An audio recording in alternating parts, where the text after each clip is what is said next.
take a look at what these 2 chords can do. Just 2 chords. Oh, just 2 chords. Just two chords from Rabbi Shlomo Katz and his album Live in Melbourne. Rabbi Katz lives in Efrat, Israel. I was privileged to be there with him and sing with him in the Holy Land. Good Shabbos! Good Shabbos! It's so good to be with you, my holy brothers and sisters. Excited for Shabbos. Excited to be out of the 3 weeks. How are you? How's it going? Let's light up the darkness.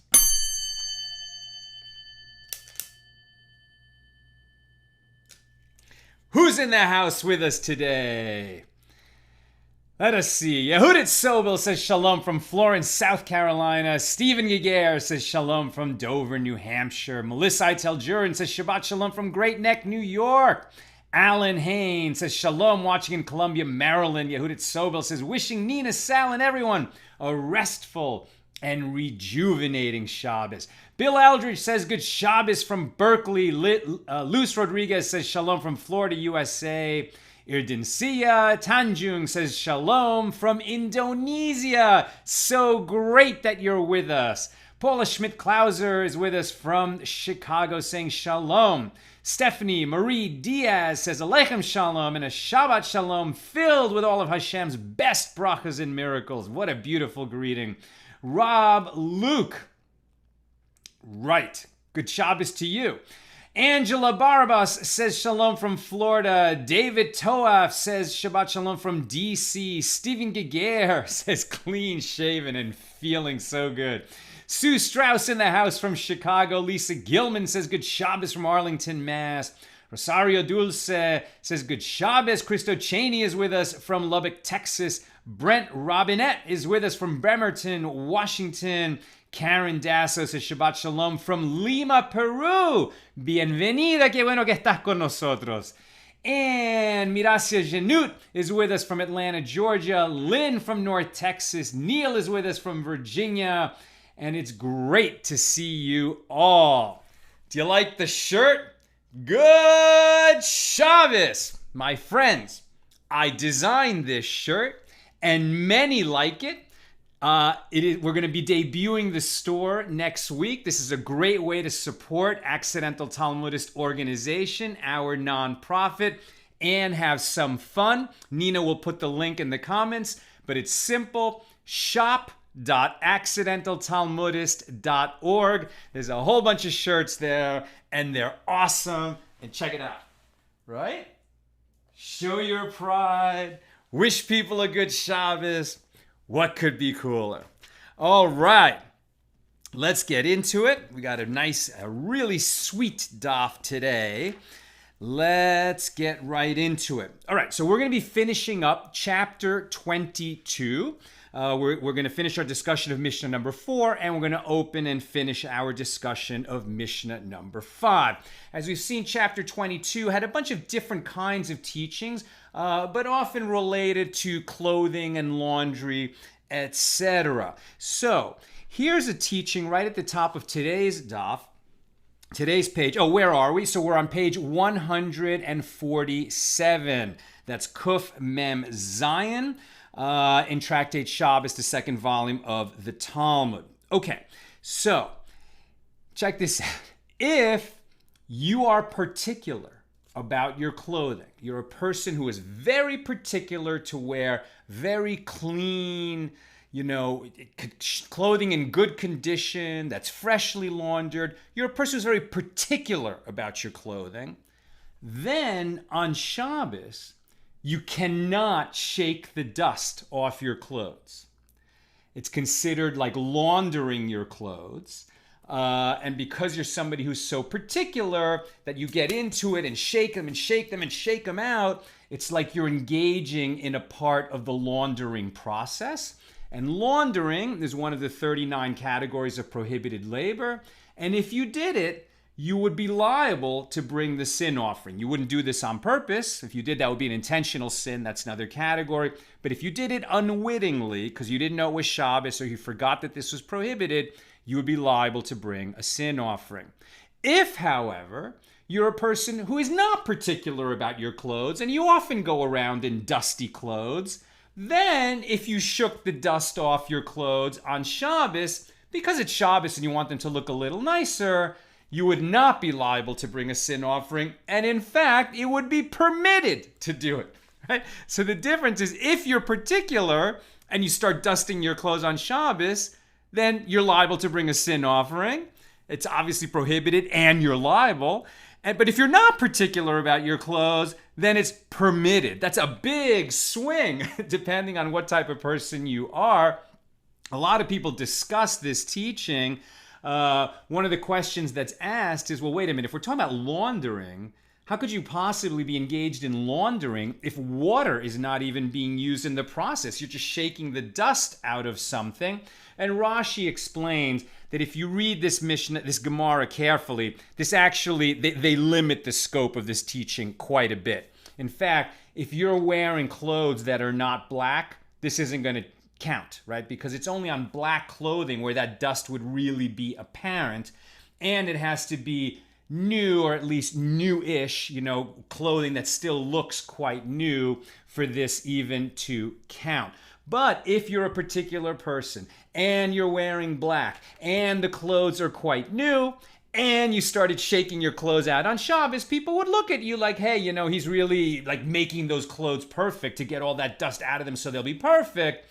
And it's a little bit too much like laundering. But for everybody else who's not so particular, their clothes aren't so new, they're not black, don't worry about it. You want to make them a little less dusty for Shabbos, you can go right ahead.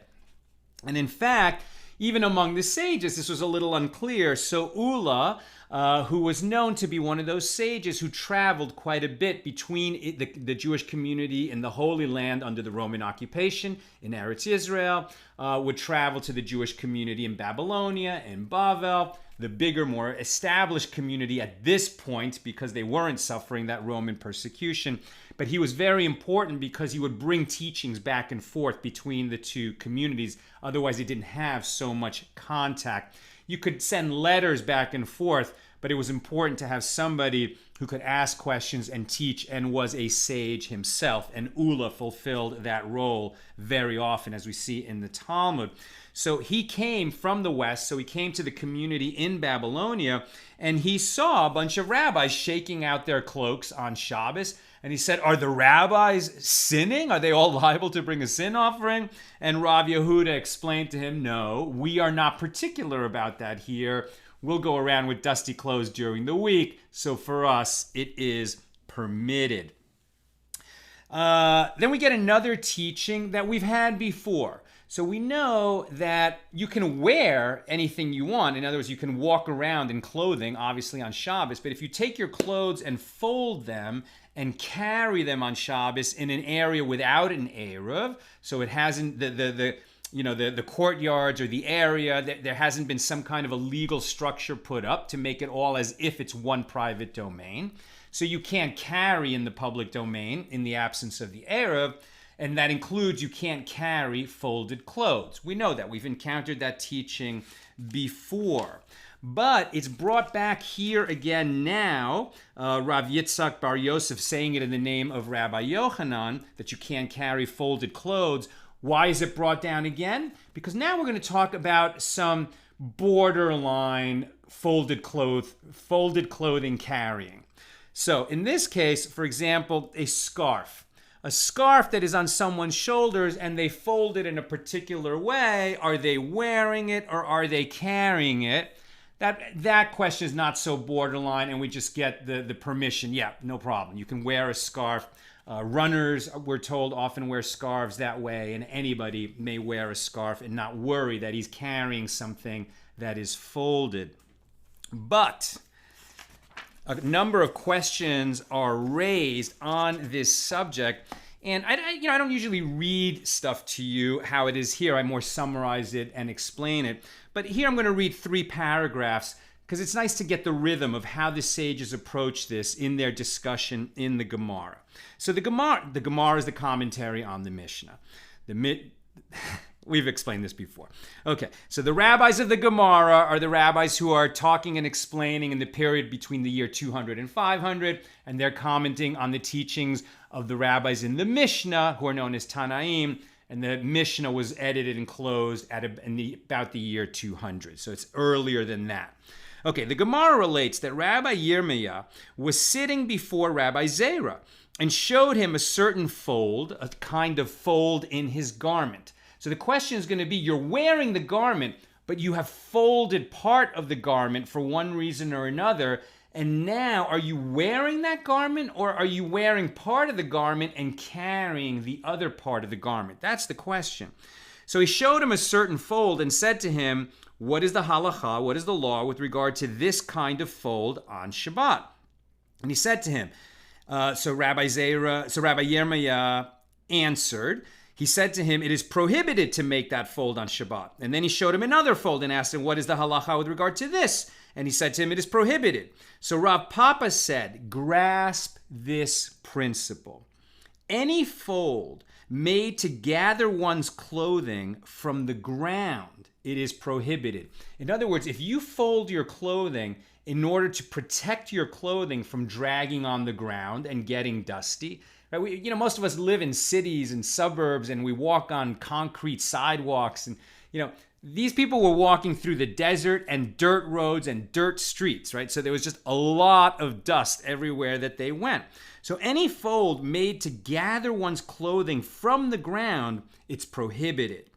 And any fold that is merely to beautify oneself is permitted, as the precedent of Rav Shesha, the son of Rav Edi, who was beautifying himself with his garment by folding it on his shoulders. So if there's a kind of folding procedure of the clothes you're wearing that's fashionable, that you do it just to look good, so you're honoring Shabbos by dressing up a little bit, that's good. But if you're folding up the garment in order so that it won't drag through the dust or the mud, and you're folding it in a way that it's now being lifted out of the dust and folded in a way that it'll stay that way while you're walking, so you're carrying that part of the garment. And that's the difference that Rav Papa wants us to understand. Folding for fashion, permitted on Shabbos. Folding to protect the garment, prohibited on Shabbos. When Rav Dimi came from Eretz Yisrael to Babylonia, so like Ula, he traveled from one to the other, he said, on one occasion, Rabbi Yehuda Hanasi, the editor of the Mishna, known as Rebbe usually, went out into a field, and the two sides of his cloak were resting on his shoulders. So he's got a cloak, and now he's sort of like when you wear a prayer shawl, you can wrap it around your shoulders and let it hang all the way to the ground, or you can fold it up and lift it onto your shoulders. If you're doing that to protect the garment, that's going to be prohibited. So the two sides of his cloak were resting on his shoulders. Yehoshua ben Zerus, the son of the father-in-law of Rabbi Meir, said before Rabbi Yehuda Hanasi, in a case like this, didn't Rabbi Meir hold one liable to bring a sin offering, right? He's carrying in the public domain. He did it unwittingly, so he's liable to bring the sin offering. Rebbe said to him, was Rabbi Meir exacting to that extent, i.e. he considered wearing a garment in this fashion to be carrying on Shabbos? If so, it is preferable to avoid questionable practices. And so immediately Rabbi Yehuda Hanasi lowered his cloak from his shoulders. Now Rabbi Yehuda Hanasi was the greatest sage of his generation, but Rabbi Meir was an earlier generation. Rabbi Meir was one of the students of Rabbi Akiva, and he, was incredibly respected. And in fact, teachings in the Mishnah, which are unattributed, right, are anonymous as it were, are generally attributed to Rabbi Meir. So he was really a great, great and gifted sage. And Rabbi Yehuda Hanasi, who's great in his own generation, but is later, when he hears this teaching of Rabbi Meir's that he wasn't aware of, he says, oh, well then I'm going to be strict like that too. And you can see how stringencies will creep into the tradition easier than leniencies, right? Everybody wants to be careful. All these people are very pious and they don't want to make a mistake. So if there's a matter of doubt, they're often going to just err on the side of protecting themselves, sort of expanding the fence around the Torah, expanding the stringencies.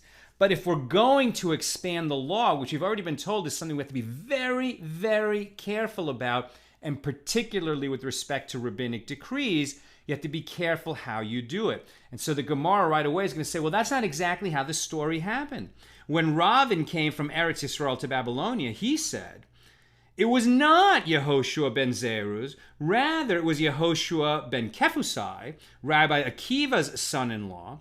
And he said, in a case like this, didn't Rabbi Akiva hold one liable to bring a sin offering?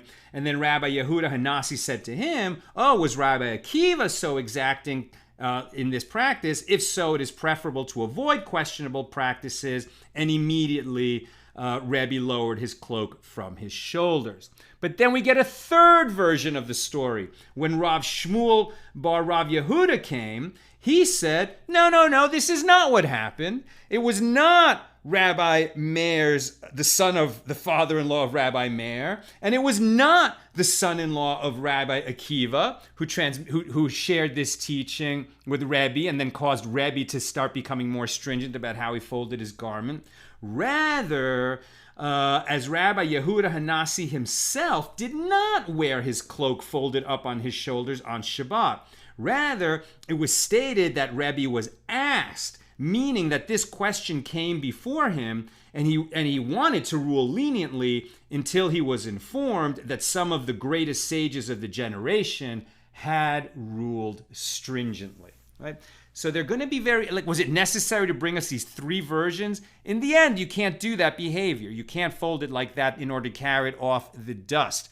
But because the law is changing a little bit over time from the initial ruling, the Gemara is going to be very careful to show us the provenance, to show us the path of the law's change. Okay, from here we go on to Mishnah number 5, which is going to be the last Mishnah of chapter 22. One who bathes in a mikveh in a cave, right? So back then they weren't, very often when they needed to immerse in a mikveh to purify themselves of ritual impurity, they didn't necessarily have a mikveh with its plumbing all arranged and to have running water, etc. They would, if possible, they would go bathe in the waters of a cave, the living waters of a cave. And you can still today bathe, if you go to Sfat in Israel, in the north of Israel, you can bathe in the mikveh that was used by the Arizal, the holy Ari, Rabbi Isaac Luria, who is the sort of father of most of what we understand to be Kabbalah today, right? The modern notion of Kabbalah and the Tzimtzum, the way that God contracted into God's self and created a space for our universe. That was a teaching of Rabbi Yitzhak Luria, who died tragically young. But at any rate, you can bathe in his mikveh, which is in a cave in Sfat. So if you go bathe in a cave in a mikveh or in the hot springs of Tiberias, now the teaching here is not about bathing in the mikveh, it's about what happens afterward. So you get out of the mikveh, it's Shabbos, you're allowed to get in the mikveh on Shabbos, and now you're going to dry yourself. And you have a towel with you. And the question is, can you carry the towel home? Now the issue here is actually not carrying. We know you can't carry a towel.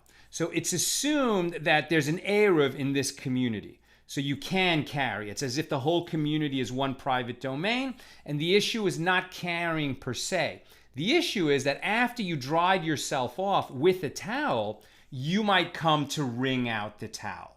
And that is part of the forbidden labor of laundering or dyeing, actually. So you can't wring out a cloth or a towel and get the liquid out of it. That's a forbidden labor on Shabbos. So the teaching here in this Mishnah is, if you bathe and you're alone, then it doesn't matter how little water is in the towel. Even if you use 10 towels to dry yourself, and so each of the individual towels has hardly any water at all in it, we're concerned that you may come to wring out a towel and you cannot carry the towel home. But if you're not alone, if you're with other people, then even if there's 10 of you and you all share the same towel, So that towel is soaking wet. You are allowed to carry the towel home. Why? This sound, again, counterintuitive teaching. Why is this going to be allowed where the single guy isn't? And what the sages are saying is a person who's alone, he's thinking about other things, he's mindless, and he might easily just forget that, oh, the towel's wet, and he wants to get the liquid out the way he does during the week. But if people are together, they're going to be much less likely to make that mistake because they're going to keep each other sharp, right? Being around other people who are pious people and are keeping track of the law and what's permitted and what's not is going to lead you much more easily and naturally to stay within the bounds of the law. In the Gemara of this Mishnah, we learn one may not bathe in hot water on Shabbos. Now, this is not, we're not being told that the teaching is not per se, you can't go get your whole body into hot water. We've seen other areas where there's a dispute about whether you can you can go swimming on Shabbos, whether you can go into a pool or not on Shabbos. We've discussed that another time. We'll save that for another day if we need to do it again. Here what we're talking about is bathing to wash yourself. So you can't get into a bathtub and wash your whole body. Even if you're washing one body part at a time with hot water, you can't wash your whole body on Shabbos. However, if your hands are dirty or your feet are dirty or some part of your body is dirty, yes, you can wash off your body and get clean. You just can't take a shower. You can't take a bath. You can't bathe yourself to clean your whole body on Shabbos. With respect, however, to the towel carrying rule, that was in the Mishnah. Now we get to the same question in the Gemara, and we learn that this rule changed, right? So the idea that one person is not trusted to take his towel home, assuming there's an eiruv, right? We're not talking about the problem of carrying. The problem is that he might come to wring it out. So previously in the Mishnah, it was ruled that you have to be with other people in order to carry your towels home, lest you come to wring the liquid out of the towel if you're on your own. But here in the Gemara, that rule gets overturned. Now, in overturning it, to make something more lenient rather than more stringent. Yesterday we saw that we had a rule that if you are walking down the road and your cloak gets soaking wet, so you can keep it on your body, even if like you dropped it in a puddle and now it's wet, you can put it on your body. You obviously can't wring it out. And you can walk home to where there's a courtyard and now you can spread it out in the sun to dry. But you were not allowed to do that if it's in front of the public, of the masses. But once you get to a private place where people won't suspect that you are doing laundering, and that's why you're now spreading something out to dry, now it's okay because we want to avoid the appearance of impropriety. But what we saw there was that Rav changed that law. He relied on the minority opinion in the Mishna of Rabbi Shimon and Rabbi Elazar. And he said that actually, no, you can't do it even in private. Because things that we don't do in public because we want to avoid, not the sin, but the appearance of the sin, because it just looks like you might be doing something wrong, and we don't want to give people that wrong impression. So things you can't do in public to avoid an appearance of impropriety, you can't do them in private either. Now that's a good logical ruling, because if you're doing different behavior in public than in private, you may come to make a mistake and get that wrong. So much better to be consistent across the board. And it was easy to change that law. A sage of the Gemara, changed a law that existed from the Mishnah. Here we're changing the law also, but to make it more lenient. So to make the law more lenient, it's going to take a lot more people contributing to open up the law, as it were.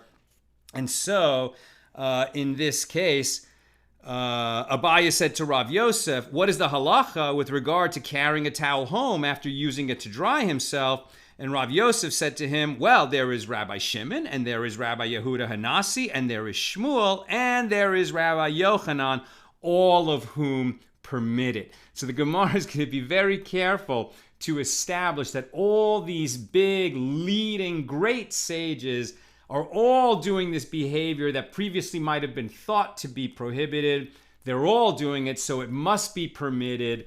But you're going to need a big, long list of Gedolim, of great rabbis, great sages, to endorse the fact that the fence around the Torah has retreated a little bit, right? It has made it easier. To establish a leniency, it takes more people ruling that is so.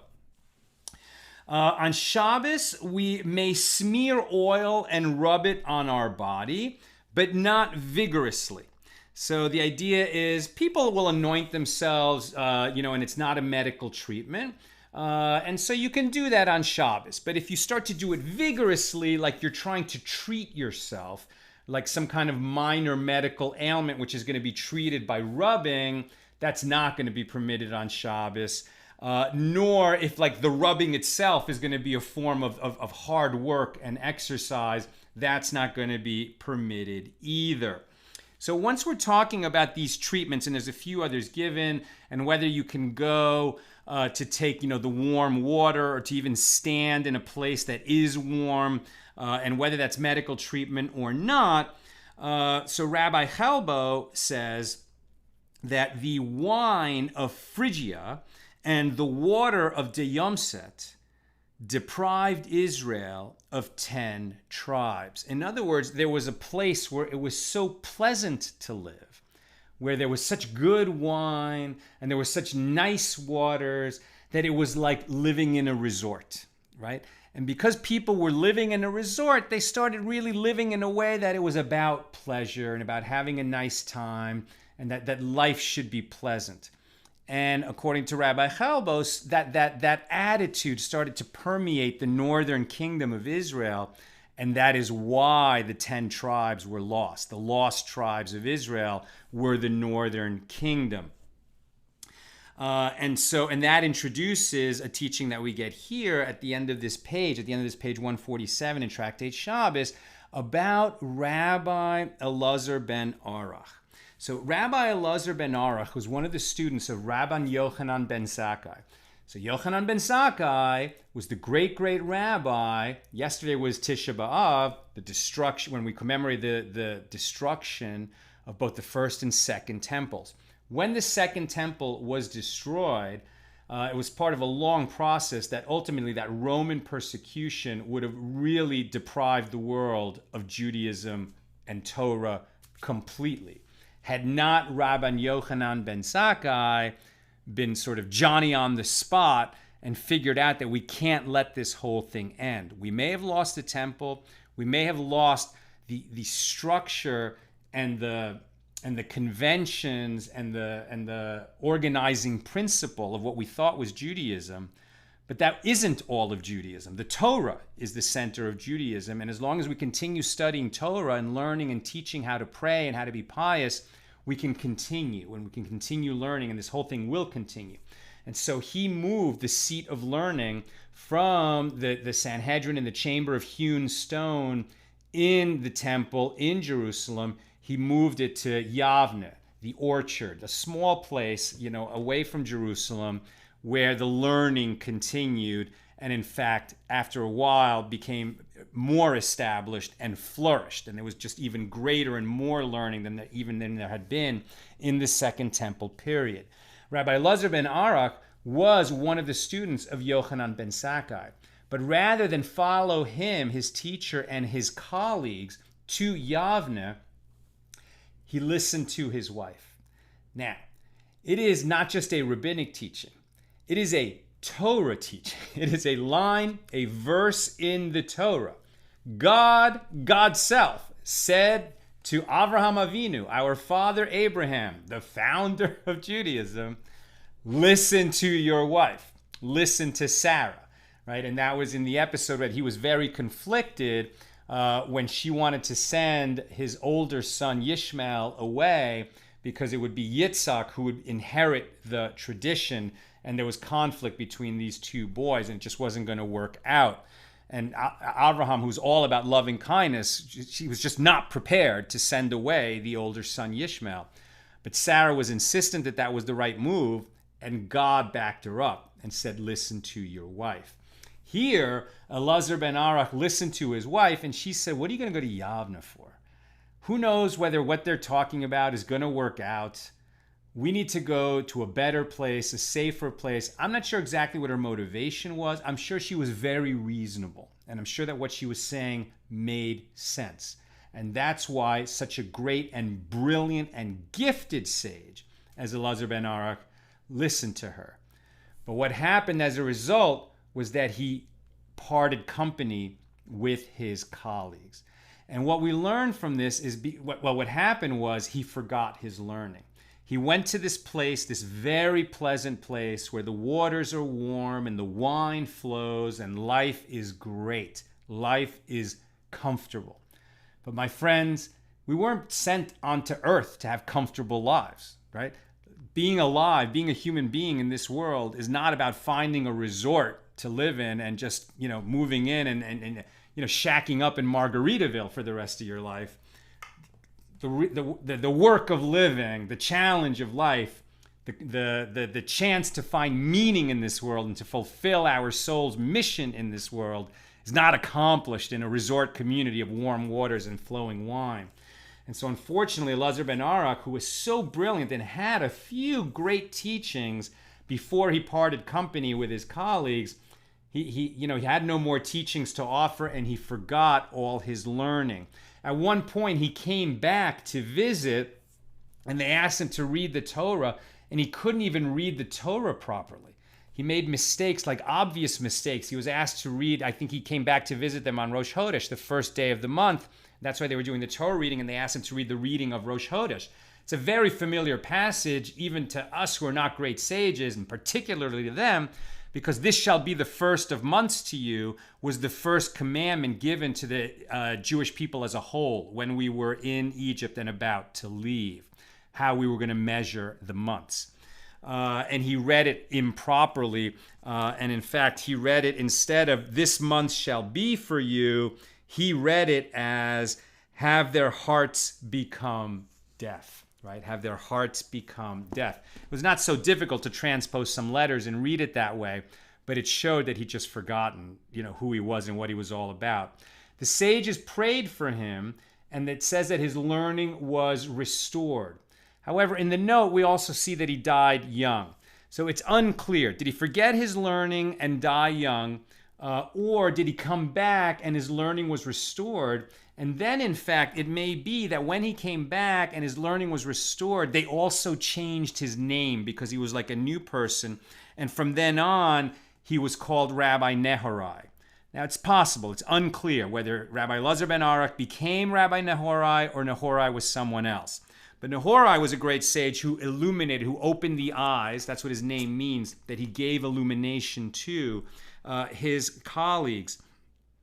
And Rabbi Nehorai taught, don't exile yourself from Torah. Rather, exile yourself to a place of Torah. And do not say that it will follow you. As if you are in a place of Torah, your colleagues will establish it in your hands. Because you cannot rely on your understanding alone. Even if you study Torah every day on your own, it's not enough. You really need to study with a teacher and with chevrusa, with fellowship. And that's why we have a very famous saying. It's actually in Tractate Tanit, page 23a. Tanis is the Ashkenaz way to pronounce it. So in Tractate Tanis, there's a famous story about Honi, the circle maker, who was a great and gifted teacher who actually was beloved of God, so much so that when he prayed for rain, it would rain, even though anybody else praying for rain to end the drought, it wouldn't work. His Torah was magnificent, so clear, so beautiful. But it's almost like a Rip Van Winkle story. There's a story told there that he ended up falling asleep for 70 years. And when he woke up, his teachings were still remembered and were still being taught in the local school. But when he said, oh, I'm that guy, you're teaching my Torah, they didn't believe him. They're like, what are you talking about? He died years ago. He disappeared. We don't know who he is. But 70 years later, you're a young man. That's not you. And so they didn't believe him.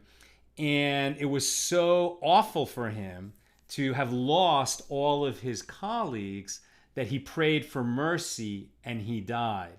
And so about him, it is taught over there in Tractate Tanis, fellowship or death.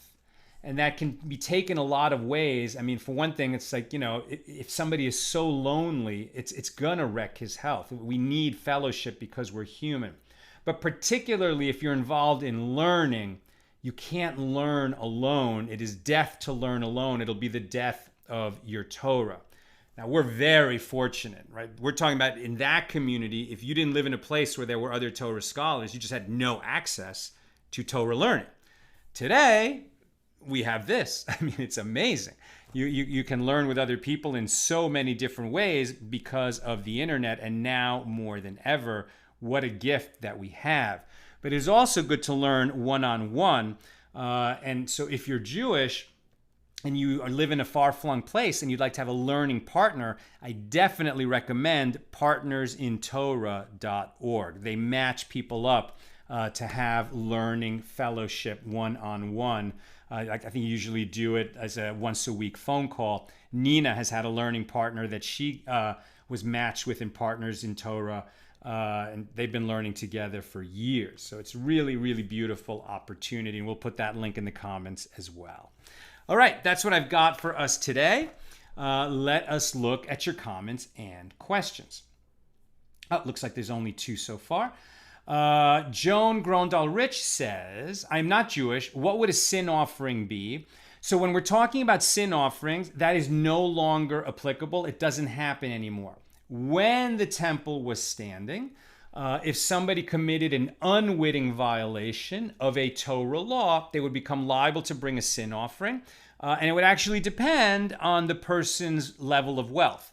So if they could afford it, they would bring a bigger animal. And if they couldn't afford it, they could bring a bird. And if they were really poor, they could bring some meal, like grain, a grain offering, with a little bit of oil and frankincense in it, I believe. I'm not sharp right now on what the laws of sin offerings are.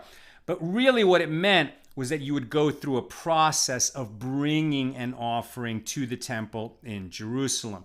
That temple has been gone for 2,000 years. We don't have the ability to bring sin offerings. So now, and this is available not just to Jews, but to all people who observe the 7 commandments that apply to all people, the Noahide commandments, and to anybody who's a person of faith, that if you have transgressed the law, you didn't mean to, or you did, and in a sense, most transgressions are unwitting, because if we really knew what was at stake, we wouldn't do it. But when we realized that we've transgressed, so we involve ourselves in 3 ways. It's a 3-fold process of atonement. We pray for help that we won't do it again. We pray for forgiveness. We give money to charity, to good causes. And we make a teshuvah. In other words, we get involved in organized atonement. We ask ourselves, what was I thinking? What was I doing that led me to do that sin? I've got to organize my life differently, so I'm not going to be in that situation again. And even if I am, I'm going to be a different person, so I won't transgress again. So tefillah, prayer, tzedakah, charity, and teshuvah, atonement. That's how we make up for sins today.